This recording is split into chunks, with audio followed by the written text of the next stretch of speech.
अस्सलाम वालेकुम स्टूडेंट्स, कैसे हैं आप लोग। अच्छा तो बच्चों, चैप्टर नंबर 18 10th बायोलॉजी, हम लोग उसका लास्ट चैप्टर पढ़ रहे हैं, दैट इज़ फार्माकोलॉजी।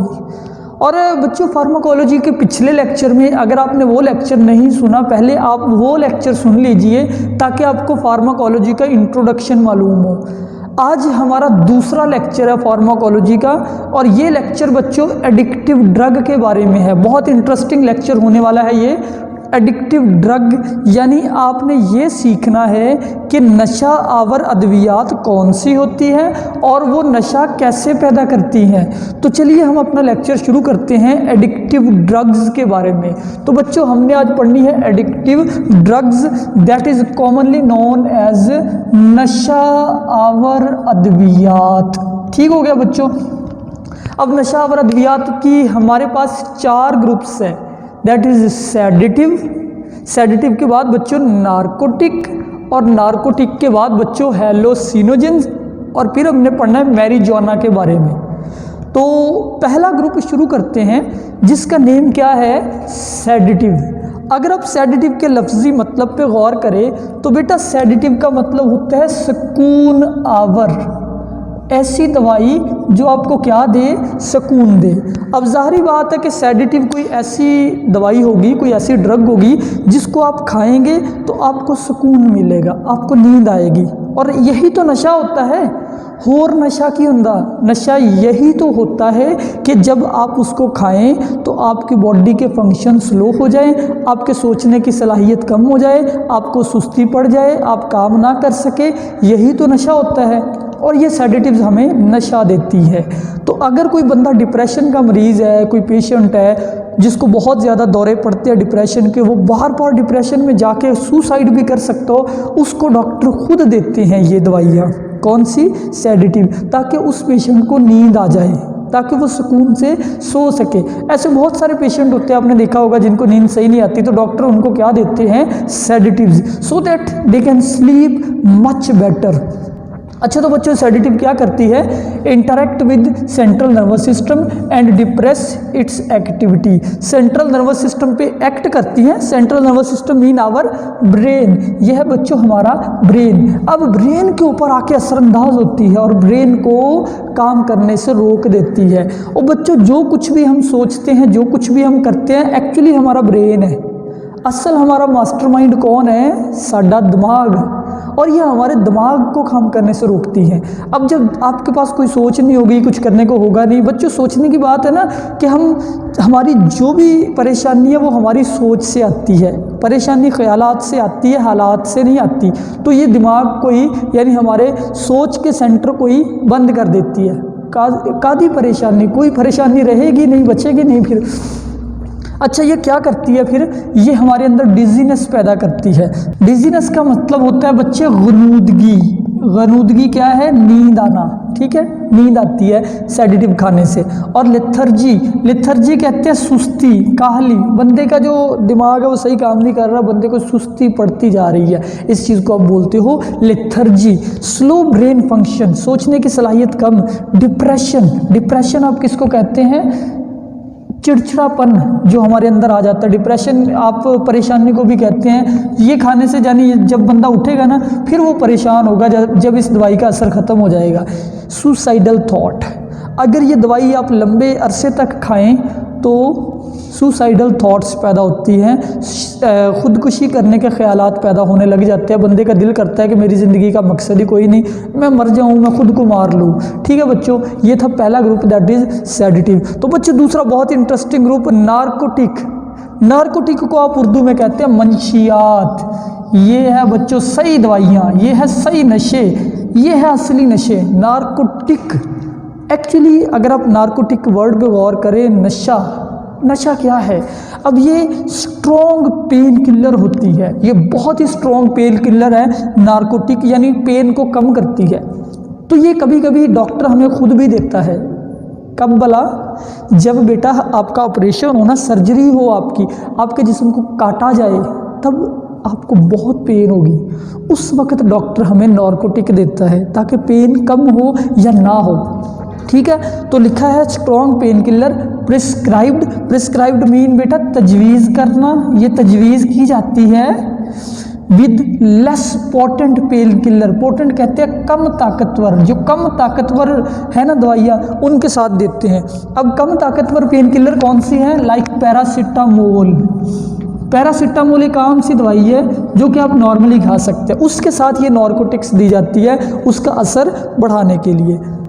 अब ये क्या करती है? Used to relieve acute pain, ये शदीद दर्द को कम करती है। लाइक कैंसर और सर्जरी।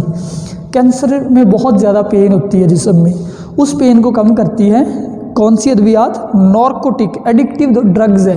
और बेटा आफ्टर ऑपरेशन, जब ऑपरेशन हो, सर्जरी हो, जिस्म को काटा जाए, उस पेन को ख़त्म करने के लिए यूज़ की जाती है नार्कोटिक। फिर मैंने इसकी एग्जांपल लिखी है मॉर्फिन, कोडेन। इसकी बच्चे दो एग्जांपल है, मॉर्फिन, कोडेन। कहाँ से आती है मॉर्फिन और कोडेन? ओपियम से। ओपियम यानी पोपी। पोपी एक पौधे का नाम है। इस पौधे के ना यूं ऊपर की तरफ ना यूं पत्ते से होते हैं और फल इसमें बनते हैं, गोल से फल इसके ना यूं बनते हैं ओपियम के, ये वाले, ठीक है। तो इसके पत्तों से बनाई जाती है मॉर्फिन और कोडेन। इसका मिसयूज़ देखें, नार्कोटिक का मिसयूज़ ये है, यूज़ फॉर एस्थेटिक पर्पसेस। लोग इसको, एस्थेटिक का मतलब होता है सुरूर, खुशी लेने के लिए। लोगों का दिल करता है कि इसको पिए तो हमें सुकून आ जाएगा, हमारी प्रॉब्लम्स ख़त्म हो जाएगी, तो इसलिए लोग इसको सिर्फ चस्का लेने के लिए भी पीते हैं नार्कोटिक्स को। अब मैंने एक एग्जांपल दी है मॉर्फिन।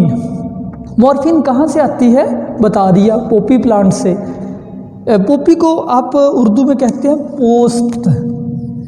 पोस्त या अफ्यून, उस पौधे से। अफ़गानी लोग बहुत ज़्यादा इसको काश्त करते हैं और बाहर की दुनिया को बेचते हैं। बड़ा महंगा ये पौधा होता है, अफ़गानिस्तान में इसकी बहुत ज़्यादा स्मगलिंग होती है। मॉर्फिन सेंट्रल नर्वस सिस्टम पे अटैक करती है और पेन को, क्योंकि दर्द को भी दिमाग ही रिसीव करता है, हमारे दिमाग के पेन वाले हिस्से को ये ख़त्म कर देती हैं, तो हमें पेन फील ही नहीं होती। और बच्चों हीरोइन, इसकी एक और किस्म है, यानी कि नार्कोटिक की हमारे पास जो थर्ड टाइप है उसका नाम है हीरोइन। हीरोइन आपने नाम सुना होगा, ये तो काफ़ी मशहूर नशा है ना हीरोइन। हीरोइन क्या है? मोस्ट कॉमनली यूज्ड ड्रग, सबसे ज़्यादा जो कॉमनली इस्तेमाल होने वाली नार्कोटिक है ना, नार्कोटिक्स में सबसे ज़्यादा जो आम इस्तेमाल होती है वो है बच्चों हीरोइन।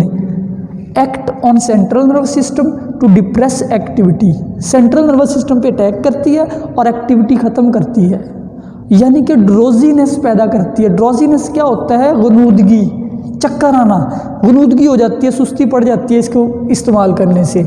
और ये बनती कैसे हैं? It is a semi synthetic drug of morphine. Actually जो ऊपर मैंने आपको मॉर्फिन बताया ना, जो कि पोपी प्लांट से आता है, उसी मॉर्फिन की सेमी सिंथेटिक ड्रग है। सेमी सिंथेटिक क्या है?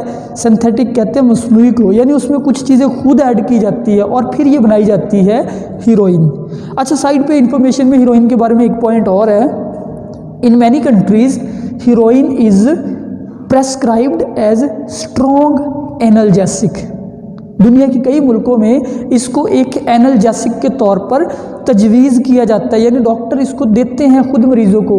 एनाल्जेसिक, एनाल्जेसिक क्या है? Pain killer.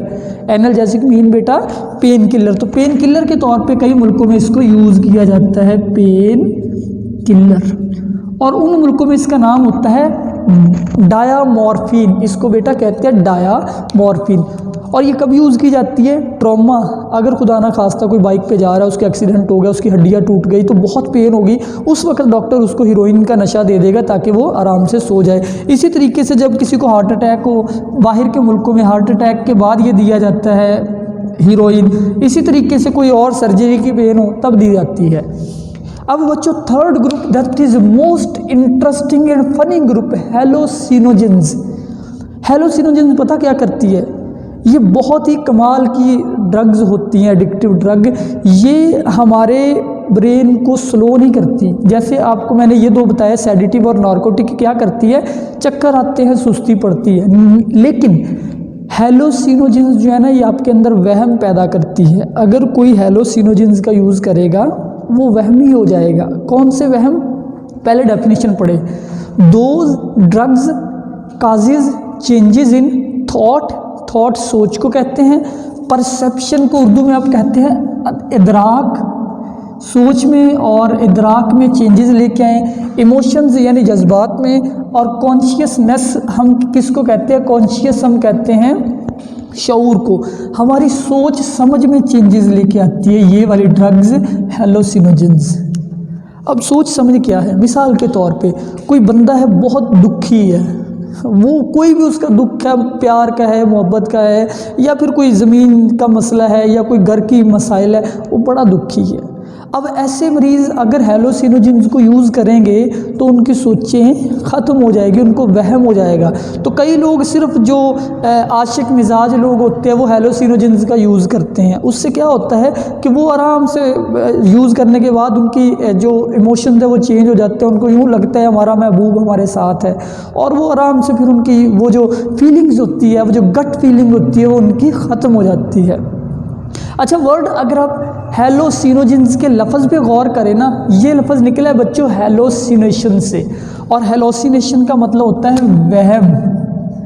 आपके बुक पे ये भी साइड पे लिखा है हेलोसिनेशन, वहम को कहते हैं। वहम क्या होता है? वहम मैं आपको बताता हूँ। वहम ऐसी चीज़ को कहते हैं जो कि अनरियल हो लेकिन रियल मालूम हो। मिसाल के तौर पे अगर किसी को वहम है कि कोई बंदा मुझे कत्ल करने वाला है, अब ये एक वहम है, ये उसकी एक सोच है जिसकी कोई रियलिटी नहीं है, लेकिन उस वहमी बंदे को ये सोच सच मालूम होगी। ऐसी सोच को आप कहते हैं हेलोसिनेशन, जो कि वहम हो, जो कि अनरियल हो लेकिन पेशेंट को रियल मालूम हो। तो हेलोसिनोजेंस को यूज़ करने वाले के साथ यही होता है, उसको वहम होने लगते हैं, उसको यूँ लगता है कि शायद मुझे कोई मारने आने लगा है, शायद कोई काम होने लगा है, वो वहमी हो जाता है भाई। इसमें एग्जाम्पल इसकी दो है, एक मेस्कलीन, एक साइलोसिन, पी साइलेंट है, मेस्कलीन साइलोसिन। मेस्कलीन कहाँ से आती है? एक पौधे से जिसका नाम है साइलोसन, साइलोसन, ये एक कैक्टस है, ठीक है, कैक्टस। साइलोसिन कहाँ से आती है? एक मशरूम से। अच्छा, ये करती क्या है? अब affect on synthetic nervous system, ये हमारे सिंथेटिक नर्वस सिस्टम पे भी एक्ट करती है, ये वाली जो हेलोसिनोजन है। उससे क्या होता है, हमारा सिंथेटिक नर्वस सिस्टम ना हमारी बॉडी के ऑर्गन्स को कंट्रोल करता है, लाइक हार्ट की बीट को नॉर्मल रखता है। तो जब हेलोसिनोजन कोई मरीज़ यूज़ करेगा उसकी हार्ट बीट इंक्रीज़ होगी, हमारी ब्रीथिंग को ये नॉर्मल रखता है। हेलोसिनोजन यूज़ करने से हार्ट बीट जो है ना वो भी नॉर्मल नहीं रहेगी, डाइजेशन नॉर्मल नहीं रहेगी, आँखों का जो प्यूपल है ये फैल जाएगा। ये सिंथेटिक नर्वस सिस्टम के ऊपर इसका असर है। अब चौथी हमारे पास है बेटा मैरिजुआना। मैरिजुआना को उर्दू में आप कहते हैं चर्स, मैरिजुआना या हशीश। मैरिजुआना या हशीश यानी कि ये वो होती है चर्स। अब चर्स जो है ये एक ड्रग है, सबसे ज़्यादा जो इन तमाम नशों में सबसे ज़्यादा दुनिया में यूज़ होने वाला नशा है ना वो मैरिजुआना है। और ये मैरिजुआना क्या करता है? स्मोक्ड हेलोसिनोजन, इसको पिया जाता है, सिगरेट में भर के लोग चर्स की सूरत में इसके सूटे लगाते हैं। Feel well being 2 to 3 hour, ये पीने से क्या होता है? खुशी मिलती है, इंसान का हवाओं में उड़ता है। चर्सी लोग ऐसे लगता है कि जैसे ना उनको खुद को महसूस होता है कि जैसे मैं हवा में उड़ रहा हूँ, बड़ा अच्छा सा एहसास होता है ये चर्स पीने से। कहाँ से आती है ये मैरिजुआना? कैनबस इंडिका एक पौधा है, कैनबस इंडिका, उसके पत्ते से उसके तने को कूट कर फिर बनाई जाती है चर्स, या कैनबस स्टीवा। दो पौधे हैं, canvas indica and canvas stevia, इनके पत्तों से बनाई जाती है। इसका नुकसान भी सुन ले, अगर चर्स को इस्तेमाल करे, मैरिजुआना यूज़ करे तो इंक्रीज हार्ट रेट, उसके दिल की धड़कन जो है वो बेकाबू हो जाती है, दिल की प्रॉब्लम उसको हो जाती है। एंड स्पर्म प्रोडक्शन, मर्दों के अंदर जो स्पर्म बनते हैं ना उस पर भी असर पड़ता है। तो यूँ एक मर्द जो है उसकी जो बाप बनने की सलाहियत है वो ख़त्म हो जाती है चर्स पीने से। तो ये बच्चों हमारे पास 4 ड्रग्स, हमने ड्रग्स पढ़ ली। अब एक और इम्पॉर्टेंट टॉपिक हमने पढ़ना है, problems related to drug addiction. अगर किसी को ड्रग एडिक्शन की आदत है, मसला है, तो उसको क्या क्या मसाइल हो सकते हैं, यानी नशे के आदी अफराद जो है उनके साथ प्रॉब्लम्स क्या हो सकती हैं। ये भी बड़ा इंटरेस्टिंग टॉपिक है। हम देखते हैं जो नशेई होते हैं, एक तो आपको पता है कि माहौल से वो कट जाते हैं, जिस माहौल में वो रहते हैं, जिस जगह पे वो रहते हैं, लोग उन पे ट्रस्ट नहीं करते, वो अपने रवैयों में बड़े कमज़ोर होते हैं, कोई उनका एतबार नहीं करता, उनको कहते हैं चल भी नशई, नशई क्या क्या उनको पुकारा जाता है, उनकी बातों में सच्चाई नहीं होती, वो लोग चोर होते हैं, वो लोग आमतौर पे क्रिमिनल बन जाते हैं। तो यूँ बहुत सारी प्रॉब्लम है जो नशेइयों के साथ होती है। तो उन प्रॉब्लम में पहले नंबर पे मैंने लिखा विदड्रॉ सोशल कॉन्टैक्ट, समाजी राब्ते उनके कट जाते हैं, सिर्फ उनके अपने जैसे नशेइयों के साथ राब्ता रहता है, उनको घर वाले भी पसंद नहीं करते। फिर मैंने लिखा है relation of drug addiction and crime. Expert जो है उन्होंने तजर्बात से ये बात मालूम की है कि ड्रग एडिक्शन का और क्राइम का गहरा ताल्लुक है, यानी जो ड्रग एडिक्शन करने वाला बंदा है वो अमूमन क्रिमिनल बन जाता है, वो मुजरिम बन जाता है। और हमारे पाकिस्तान की जेलों में ज़्यादातर लोग जो है वो नशई हैं, ज़्यादातर लोग, डकैत चोर कम है, नशई ज़्यादा है। इवन सिर्फ अपने पास ड्रग रखना भी जुर्म है। पाकिस्तान के लॉ के मुताबिक किसी की जेब से अगर ड्रग निकल आए ना, चाहे वो इस्तेमाल करता है चाहे वो नहीं, वो मुजरिम है, उसको पकड़ा जा सकता है। तो पाकिस्तान की जेलों में ज़्यादातर ऐसे ही लोग हैं कि जिनके पास से सिर्फ ड्रग्स मिली हैं, पता नहीं वो इस्तेमाल करते हैं या नहीं। फिर मैंने लिखा possession of drug is crime. Possession का मतलब होता है रखना, अपने पास नशा रखना भी क्राइम है। फिर नशे के जो लोग होते हैं वीक सोशल वैल्यूज़, उनके रवैये बड़े कमज़ोर होते हैं, अपने बिहेवियर में बड़े कमज़ोर होते हैं, सोशल बिहेवियर में। यानी किसी से बात कर ली, किसी से कोई वादा कर लिया पूरा नहीं करते, किसी से उधार ले लिया वापस नहीं करना, ऐसा कोई भी रवैया उनका ठीक नहीं होता। तो लोग फिर उनको क्या करते हैं, लोग उनसे नफ़रत करते हैं। ये एक और शॉर्ट क्वेश्चन है, लोगों का नशेइयों से नफ़रत करना, इस चीज़ को आप कहते हैं social stigma. Social stigma, social माशरे को कहते हैं, स्टिग्मा नफ़रत को कहते हैं कि सोसाइटी जो है वो डिसलाइक करती है, जो ड्रग एडिक्शन करने वाले लोग हैं उनको सोसाइटी डिसलाइक करती है, नापसंद करती है। This is called social stigma. तो सोशल स्टिग्मा की वजह से ये जो लोग हैं ये शिकार हो जाते हैं कई तरह के जुराइम का, जैसे रॉबरी। रॉबरी किसको कहते हैं, अपनी बुक पे लिख लीजिए, रॉबरी का मतलब होता है डकैती, ठीक है बच्चों। शॉपलिफ्टिंग, शॉपलिफ्टिंग मतलब उठाईगिरी। उठाईगिरी क्या होता है, किसी को उठा के उसको ले जाना, किसी बंदे को, फिर उसके घर वालों से तावान मांगना। फिर है बच्चों बुरगैलरी। बुरगैलरी हम कहते हैं नकबजनी को, यानी कि नकबजनी क्या होता है कि एक दुकान है किसी की, उसके अंदर एक दीवार तोड़ के अंदर आ जाना, छत को फाड़ कर अंदर आना चोरी करने के लिए, इसको बोलते हैं नकबजनी। फिर एक जो है बुराई वो है एम्बेल्जमेंट। हमारी बुक में ये 4 लिखी थी इसलिए मैंने आपको इनके मीनिंग बताए। एम्बेल्जमेंट का मतलब होता है बच्चों धोखाधड़ी, किसी को चीट करना, किसी के पैसे लेके वापस ना करना, यूँ धोखा देना। ये बुराइयां नशेबाजों में आम होती है। तो बच्चों आज का लेक्चर यहीं तक था। इसके अंदर हमने ड्रग एडिक्शन पढ़ा, ड्रग एडिक्शन जो है ड्रग्स की टाइप्स पढ़ी जो एडिक्टिव ड्रग्स हैं, और फिर प्रॉब्लम्स डिस्कस की हैं। तो बच्चों लेक्चर कंप्लीट हुआ। अल्लाह हाफिज़।